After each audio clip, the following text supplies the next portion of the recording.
السلام علیکم ورحمۃ اللہ تعالی وبرکاتہ۔ نحمده ونصلی ونسلم علی رسوله الکریم، اما بعد فاعوذ باللہ من الشیطان الرجیم، بسم اللہ الرحمن الرحیم۔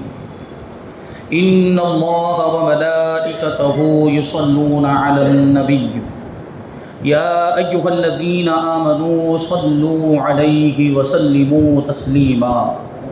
اللہم صلی علی سیدنا ومولانا محمد معدن الجود والکرم وآلہ الکرام وابنہ الکریم وبارک وسلم صلاۃ وسلاما علیک یا رسول اللہ صلی اللہ تعالی علیہ وسلم۔ عزیزان ملت اسلامیہ، عبادت کی بات چل رہی تھی اور عبد کے 4 معنی بیان کیے گئے۔ ایک معنی ہے مخلوق، اللہ تبارک و تعالیٰ کی پیدا کی ہوئی چیز، اور ایک معنی ہے مملوک، یعنی اللہ تبارک و تعالیٰ، یا اگر وہ ملکیت عارضی بھی مانے تو اس سے مراد ہو سکتا ہے مجازی ملکیت۔ تو انسان کی ملکیت میں بھی اگر کوئی غلام وغیرہ ہے تو اس کو مملوک کہا جاتا ہے، اور ویسے ہم سب کے سب اللہ کے مملوک، کیونکہ اللہ تبارک و تعالیٰ ہمارا مالک ہے، اور جس چیز پر ملکیت ہو اس کو مملوک کہا جاتا ہے، تو ہم اللہ تعالیٰ کے مملوک ہیں۔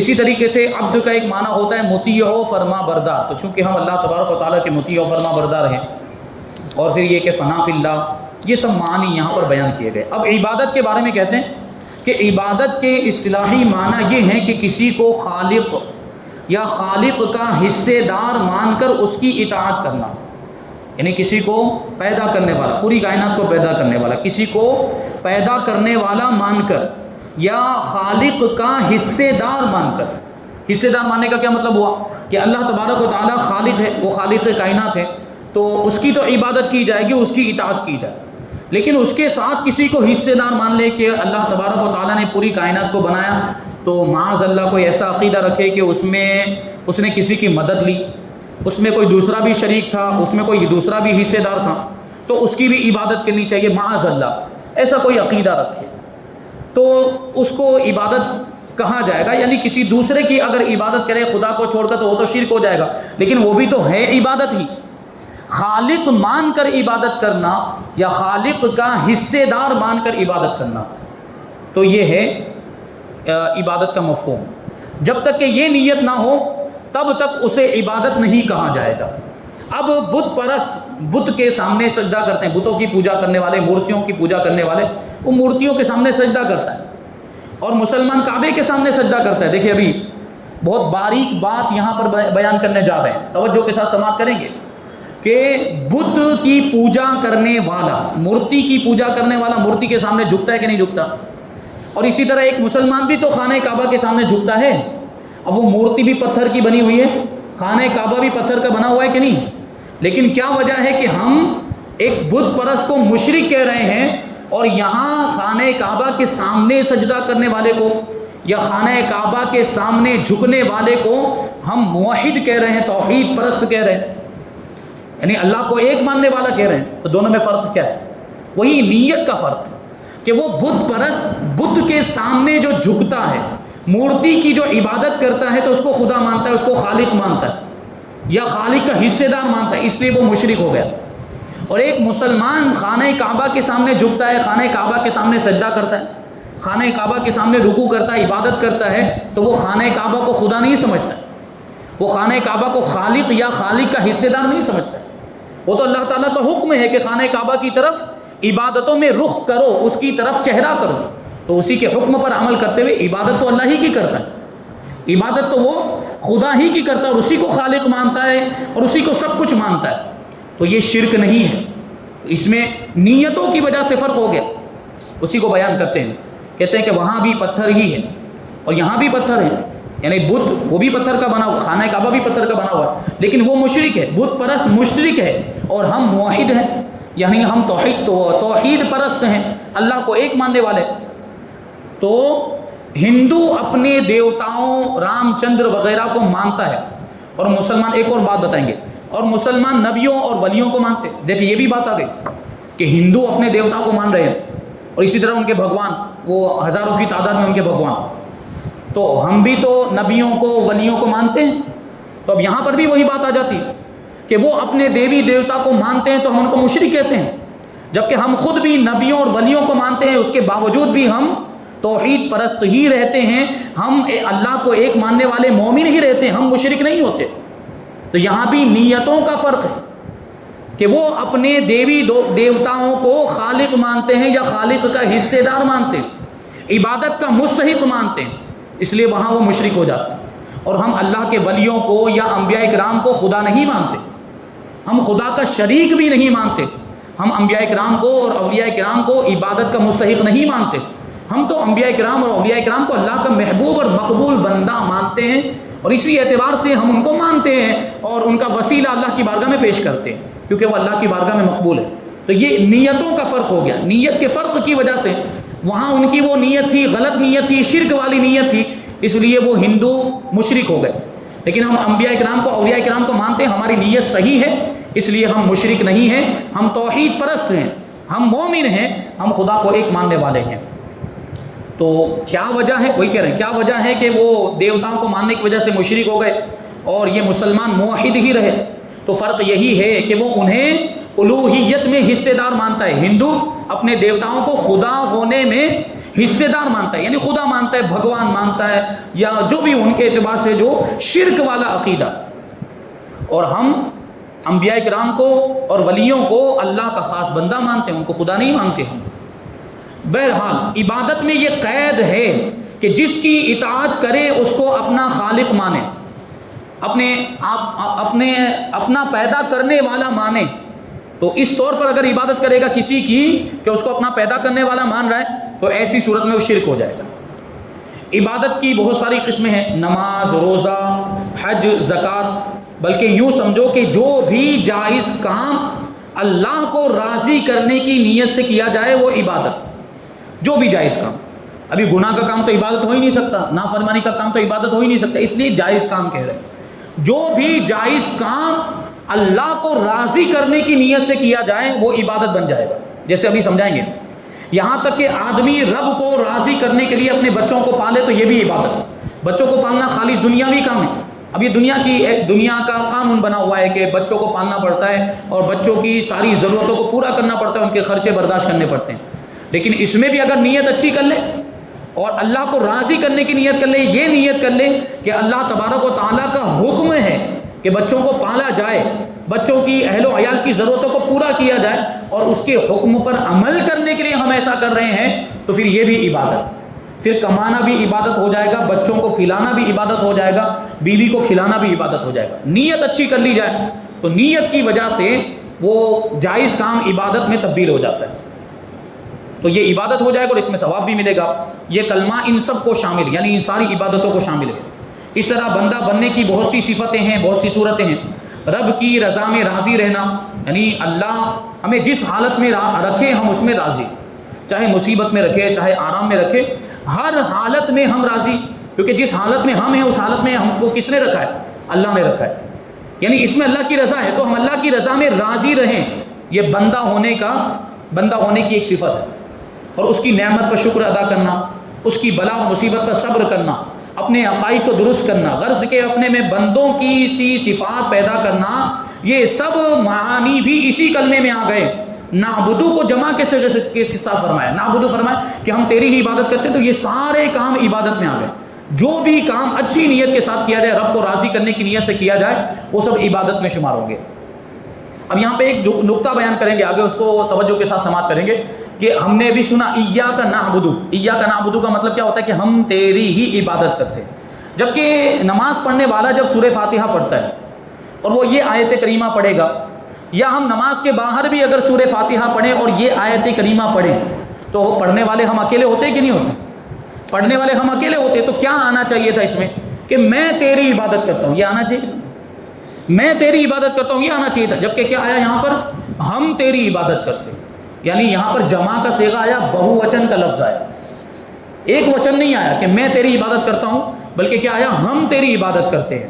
تو اس میں اس بات کی طرف اشارہ ہے کہ اللہ میں تیری بارگاہ میں اکیلا حاضر نہیں ہوا ہوں، اور نہ صرف اپنی عبادت لایا ہوں بلکہ تیرے سب بندوں کے ساتھ حاضر ہوا ہوں. اب وہ بندوں میں تو انبیاء کرام بھی ہیں، اولیاء کرام بھی، صالحین اور بزرگان دین بھی ہیں. تو یہ نیت کریں کہ ہم تیری ہی عبادت کرتے ہیں. کیا مطلب ہوا کہ میں تنہا تیری عبادت نہیں کرتا. تیری عبادت تو نبیوں نے بھی کی ہے، تیری عبادت تو اللہ کے ولیوں نے بھی کی، اور موجودہ زمانے میں جو بھی اللہ کے ولی وہ کر رہے ہیں، اور اہل ایمان تیری عبادت کر رہے ہیں. تو ان سب کے ساتھ میں بھی تیری بارگاہ میں حاضر ہوں. وہ عبادت کر رہے ہیں تو میں بھی کر رہا ہوں، یعنی ہم سب تیری عبادت کر رہے ہیں. یہ نیت کی جاتی ہے. اچھا، اب اس نیت کا فائدہ کیا ہوتا ہے؟ فرماتے ہیں اگر میری عبادت قابل قبول نہ ہو تو ان کے طفیل تو میری عبادت کو قبول فرما لے. کہ ہم جو عبادت کرتے ٹوٹی پھوٹی عبادت، کبھی تو ہم کو طریقہ بھی نہیں معلوم ہوتا، کبھی نماز کے فرائض، واجبات، شرائط، ضروری مسائل معلوم نہیں ہوتے، تو ہماری عبادت ادھوری رہ جاتی ہے. ہماری عبادت میں کچھ نہ کچھ کمی رہ جاتی ہے. کبھی اوراد و وظائف جو اس میں پڑھے جاتے ہیں، صورتیں یاد نہیں ہیں، اور التحیات یاد نہیں ہے، دعائے معصورہ یاد نہیں، دعائے قنوت یاد نہیں، یہ سب ہوتا ہے. تو ہماری عبادت ادھوری ہے ان ساری چیزوں کی کمیوں کی وجہ سے. تو ہم اللہ کی بارگاہ میں گویا کہ یوں عریضہ پیش کر رہے ہیں کہ ہم اکیلے تیری عبادت نہیں کر رہے. ہم اس وقت تیری عبادت کر رہے ہیں تو دنیا کے اندر لاکھوں، ہزاروں، کروڑوں لوگ تیری عبادت کر رہے ہیں. ہم سب مل کر تیری عبادت کر رہے ہیں، اور انبیاء کرام نے بھی تیری عبادت کی تھی، نیک لوگوں نے، اولیاء نے بھی تیری عبادت کی تھی. تو اگر ہماری عبادت قابل قبول نہ ہو، ہماری عبادت ادھوری ہونے کی وجہ سے، ناقص ہونے کی وجہ سے، اس میں کمی ہونے کی وجہ سے اگر ہماری عبادت قبول نہ ہو سکتی ہو، تو تیرے نیک بندوں کے صدقے میں ہماری عبادت کو قبول فرما دے. انبیاء کے صدقے میں، صالحین کے صدقے میں، ولیوں کے صدقے میں ہماری عبادت کو قبول فرما. اس لیے سب کو شامل کیا جا رہا ہے. بہو وچن کا جو صیغہ ہے اس میں سب کو شامل کیا جا رہا ہے کہ میں تنہا عبادت نہیں کر رہا، میرے ساتھ یہ سارے لوگ بھی تیرے بندے تیری عبادت کر رہے ہیں. تو اگر میری عبادت قابل قبول نہ ہو تو ان کی عبادت کے صدقے میں میری عبادت کو قبول فرما دے. کیونکہ جو موتی خریدتا ہے وہ ڈورے کو واپس نہیں کرتا. موتی خریدنے کے لیے آپ جائیں، اب اس زمانے میں تو موتی کا اتنا رواج نہیں ہے، موتی خریدنے کے لیے جائیں تو وہ بازار والے پرانے زمانے میں جو موتی بیچا کرتے تھے تو وہ موتی کو سنبھالنے کے لیے کہ موتی بکھر نہ جائیں، وہ ایک ڈورے کے اندر اس کو پیرو کے رکھتے تھے. پرانے زمانے میں جب موتیوں کو بیچا جاتا تھا، موتیوں کی خرید، اب تو موتیوں کی خرید و فروخت کہاں ہوتی، ہیرے کی ہوتی ہے لیکن ہیرے کے اندر سوراخ نہیں ہوتا، ہیرے کو کسی ڈورے وغیرہ کے اندر پیرویا نہیں جاتا. یہاں موتی کی بات چلتی، تو وہ موتی بکھر نہ جائیں اس لیے اس کو ڈورے کے اندر پیرو کر رکھا جاتا. اب موتی تو کتنا قیمتی، آدمی موتی خریدنے کے لیے جاتا ہے، اب موتی خریدتا ہے تو اس کے ساتھ میں وہ دھاگا بھی لے کر آتا ہے. ایسا نہیں کہ موتی خریدیں تو موتی میں سے دھاگا نکال دیا اور دھاگا واپس کر دیا. تو دھاگے کی تو کوئی اہمیت نہیں ہے، دھاگے کی کوئی ویلیو نہیں ہوتی، وہ اتنا قیمتی ہوتا ہی نہیں، موتی کے مقابلے میں اس کی کیا حیثیت ہے. لیکن موتی کے ساتھ وہ ڈورا بھی چلا جاتا ہے، موتی کے ساتھ وہ دھاگا بھی چلا جاتا ہے. تو ہم یہ نیت کریں کہ ہماری عبادت میں وہ بات نہیں ہے، ہماری عبادت وہ حیثیت نہیں رکھتی ہے کہ وہ قبول ہو جائے. اس لیے ہم اللہ کے ولیوں کی عبادت کا یہاں پر حوالہ دے رہے ہیں، ہم انبیاء کرام کی عبادتوں کو یہاں پہ شامل کر رہے ہیں، اور یہ عرض کر رہے ہیں کہ اللہ کے محبوب بندے بھی عبادت کرتے ہیں اور ہم بھی کر رہے ہیں. تو ان کی عبادتوں کے صدقے میں یہ ہماری ڈورے جیسی عبادت بھی قبول ہو جائے. ان کی عبادت موتیوں جیسی اور ہماری عبادت ایک دھاگے جیسی ہے، موتی کے ساتھ دھاگا بھی چلا جاتا ہے، تو ان کی عبادت تو قبول ہونی ہی ہے اللہ کی بارگاہ میں، تو ساتھ میں ہماری بھی ہو جائے. یہ نیت کرنی چاہیے. فقہا فرماتے ہیں کہ جو شخص خراب اور عمدہ مال ملا کر فروخت کرے، بیچے، تو خریدار یہ نہیں کر سکتا کہ اچھا لے لے اور برا واپس کر دے، بلکہ وہ کل لے لے گا یا کل واپس کر دے گا. تو ظاہر سی بات ہے کہ ہماری عبادت ناقص سے ادھوری ہے، لیکن اللہ کے ولیوں کی، انبیاء کرام کی ناقص عبادت جو ہے وہ ناقص نہیں ہے، وہ کامل ہے، مکمل ہے. تو ان کی عبادت تو قبول ہوگی، ساتھ میں ہماری عبادت بھی قبول ہو جائے گی اگر ہم نے ان کے ساتھ اپنے آپ کو شامل کر لیا. ہر ایک کی عبادت بارگاہ الہی سے واپس نہیں ہوتی. تو نیکوں کے طفیل امید ہے کہ ہم بدوں کی، ہم بروں کی بھی عبادت وہاں پہنچ جائے اور ہماری بھی وہاں تک رسائی ہو جائے، ہماری عبادت بھی اللہ کی بارگاہ میں قبول ہو جائے. اس لیے نعبدو کا لفظ ہے کہ ہم تیری عبادت کرتے ہیں. اعبدو نہیں آیا کہ میں تیری عبادت کرتا ہوں، یہ نہیں آیا. اب یہاں پر ایک مسئلہ بیان کرتے ہیں، کہتے ہیں کہ اگر کوئی شخص رب کی عبادت اکیلا ہی کرے، جب بھی وہ یہ سمجھ کر کرے کہ مجھ سے پہلے بہت سے مقبول بندے، اللہ کے محبوب بندے اس کام کو کر گئے ہیں، یہ نیت ہونی چاہیے کہ اگرچہ ابھی میں اکیلا عبادت کر رہا ہوں لیکن مجھ سے پہلے اللہ کے نبی عبادت کر کے گئے اور اولیاء کرام عبادت کر کے گئے، صالحین نیک لوگ عبادت کر کے گئے، اور اب بھی کر رہے ہوں گے دنیا کے کسی نہ کسی حصے کے اندر اللہ کے نیک بندے. تو میں اپنے کو ان میں شامل کرتا ہوں، میں اپنے آپ کو ان کے ساتھ شامل کرتا ہوں کہ وہ بھی عبادت کرنے والے، میں بھی عبادت کرنے والا ہوں۔ مثلا ایک آدمی نیت خیر سے، اچھی نیت سے یہ سمجھ کر اپنے بچوں کو پالتا ہے یا نوکری کرتا ہے کہ یہ رب کا حکم ہے، تو اس کا یہ کام عبادت ہے، کیونکہ رب کے حکم پر عمل کرنے کی اس نے نیت کر لی، تو رب کے حکم پر عمل کرنا عبادت ہے۔ تو ویسے ہی اگر بغیر نیت کے بچوں کو کھلا رہا ہے، وہ اپنی ذمہ داری ادا کر رہا ہے، اس میں کوئی ثواب نہیں، لیکن نیت اچھی کر لی کہ بچوں کو کھلانا، بچوں کو پالنے کے لیے نوکری کرنا، کاروبار کرنا یہ اللہ کا حکم ہے اور میں اسی حکم پر عمل کر رہا ہوں، تو پھر یہ کام بھی جو ضرورت کی وجہ سے ہم کر رہے تھے اب وہ عبادت میں شامل ہو جائے گا۔ تو اس وقت یہ نیت کر لے، یہ نیت کرے کہ حضور نبی کریم صلی اللہ علیہ وسلم نے بھی اپنے اہل و عیال کی پرورش فرمائی، حضور نے بھی تو اپنی ازواج مطہرات، اپنی اولاد کا خیال رکھا اور ان کی ضروریات کو پورا کیا، اور دیگر انبیاء کرام اور اولیاء کرام نے بھی رزق حاصل کرنے کے لیے بہت سے ذریعے اور پیشے اختیار کیے۔ انبیاء کرام بھی تجارتیں کرتے تھے، کاروبار کرتے تھے، بکریاں چراتے تھے، کپڑوں کا کاروبار کیا ہے انبیاء کرام نے، تو وہ اللہ کے کتنے مقبول بندے، لیکن پھر بھی انہوں نے یہ سب کام کیا۔ اور یہ دنیا کی ضرورتیں ہیں، دنیا میں رہنے کے لیے، زندگی گزارنے کے لیے کاروبار تو کرنا ہی پڑے گا، تجارت یا کچھ نہ کچھ کمانا پڑے گا، نوکری کرنی پڑے گی، ملازمت، جو کچھ بھی کرنا پڑے گا زندگی گزارنے کے لیے وہ ضروری ہے۔ تو اب یہ چیزیں ضروری تھی ہمارے لیے زندگی گزارنے کے لیے، لیکن انبیاء کرام نے اور خاص طور پر ہمارے آقا حضور رحمت عالم صلی اللہ علیہ وسلم نے اس کو اپنی سنت بنا کر عبادت کا درجہ دے دیا۔ یہ کتنا بڑا احسان ہے حضور کا ہم پر، کہ ہمیں پہلے بھی ہماری ذمہ داری تو تھی بچوں کو کھلانا ہے، نوکری کرنا، یہ پہلے بھی ہماری ذمہ داری تھی، لیکن حضور نے بھی یہ چیز کر کے، حضور نے بھی اپنے بچوں کو پالا، ان کی پرورش کی اور اس کو اپنی سنت بنا دیا۔ تو اب اگر حضور کی سنت کی نیت سے کوئی کاروبار کرے، حضور کی سنت کی نیت سے نوکری کرے، کمائے، محنت مشقت کرے اور پھر اس کے ذریعے سے اپنے بچوں کی، اپنے اہل و عیال کی پرورش کرے، ان پر خرچ کرے سنت کی نیت سے، تو پھر یہ کام اس کا عبادت میں شمار ہوگا اور اس پر بھی اس کو ثواب ملے گا۔ کتنی پیاری چیز ہے۔ تو یہ حضور پاک صلی اللہ علیہ وسلم نے اور اللہ کے ولیوں نے، انبیاء کرام نے بھی مختلف پیشے اختیار کیے۔ تو یہ نیت کرے کہ میں بھی انہی کی اتباع میں یہ کام کر رہا ہوں، انہی کی پیروی میں یہ کام کر رہا ہوں۔ اس لیے جمع کا صیغہ، بہوچن کا صیغہ یہاں بھی صادق ہے۔ حضور صلی اللہ علیہ وسلم نے دنیاوی کاموں کو خود کیا تاکہ یہ کام سنت بن جائے، اور بھی بہت سارے کام، جیسے حضور پاک صلی اللہ علیہ وسلم نے نکاح کیا۔ ابھی نکاح کرنا انسان کی فطری ضرورت ہے، اللہ تبارک و تعالیٰ نے انسان کے اندر شہوت کا جذبہ رکھا ہوا، تو اب مرد عورت کی طرف مائل ہوتا ہے، عورت مرد کی طرف مائل ہوتی ہے، لیکن اس کے لیے آزادی نہیں رکھی گئی، بلکہ اس کے لیے نکاح کا طریقہ رکھا گیا ہے۔ شہوت کو مکمل کرنے کے لیے، شہوت کی تکمیل کے لیے نکاح کو ذریعہ بنایا گیا۔ اب حضور پاک صلی اللہ علیہ وسلم نے بھی نکاح کیا اور انبیاء کرام نے بھی نکاح کیا، تو اب یہ سنت ہو گئی حضور کی بھی اور انبیاء کی بھی۔ اب اگر کوئی نکاح کرتا ہے اور حضور کی سنت پر عمل کرنے کی نیت کرتا ہے، تو اب اس کا نکاح کرنا بھی عبادت میں شمار ہوگا۔ اب وہ نکاح کر رہا ہے تو اس کا نکاح، تو بہت ساری دنیا کی ضرورتیں اور دنیا کے کام ہیں حضور نے خود کیے ہیں، اور حضور کے کرنے کی وجہ سے وہ حضور کی سنت ہو گئے۔ اب ہم حضور کی سنت کی نیت سے وہ کام کریں گے تو وہ کام بھی عبادت میں شمار ہوں گے اور اس پر بھی ثواب ملے گا۔ کہتے ہیں یوں ہی اگر کوئی شخص تنہا نماز پڑھ رہا ہے تو وہ بھی یہی کہے گا کہ ایاک نعبد، یعنی اکیلا نماز پڑھ رہا ہے پھر بھی کہے گا کہ ہم تیری عبادت کرتے ہیں، کیونکہ ہزاروں بندے اس سے پہلے یہ عبادت کر چکے ہیں اور ہزاروں اب بھی کر رہے ہوں گے، نیز اس کے ساتھی فرشتے بھی اللہ تعالیٰ کی عبادت کرتے ہیں۔ ہر انسان کے ساتھ فرشتے ہوتے ہیں، ہر انسان کے ساتھ حفاظت کرنے والے فرشتے ہوتے ہیں، کرامن کاتبین ہوتے ہیں، نامہ اعمال لکھنے والے فرشتے ہوتے ہیں، رحمت کے فرشتے ہوتے ہیں، بسا اوقات عذاب کے بھی فرشتے ہوتے ہیں، یہ بھی ہو سکتا ہے۔ تو وہ فرشتے بھی تو اللہ کی عبادت کر رہے ہیں، تو ان کی نیت کر لی جائے۔ لہٰذا یہ دیکھنے میں اگرچہ اکیلا معلوم ہوتا ہے، عبادت کرنے والا اگرچہ اکیلا معلوم ہوتا ہے، لیکن حقیقت میں وہ بہت سو کے ساتھ ہے۔ اس لیے اگر ایک آدمی کو ہم سلام کرتے ہیں تو بھی السلام علیکم کہتے ہیں۔ السلام علیکم کا مطلب کیا ہوتا ہے کہ تم سب پر سلامتی ہو، جبکہ ہمارے سامنے ایک ہی آدمی ہوتا ہے، اکثر تو ایسا ہوتا ہے۔ تو وہاں پہ عربی گرامر کے اعتبار سے ہمیں کیا کہنا چاہیے؟ السلام علیک۔ عربی گرامر کے صرف و نحو کے اعتبار سے ہمیں کیا کہنا چاہیے؟ السلام علیک، تجھ پر سلامتی ہو، کیونکہ ہمارے سامنے ایک آدمی ہے۔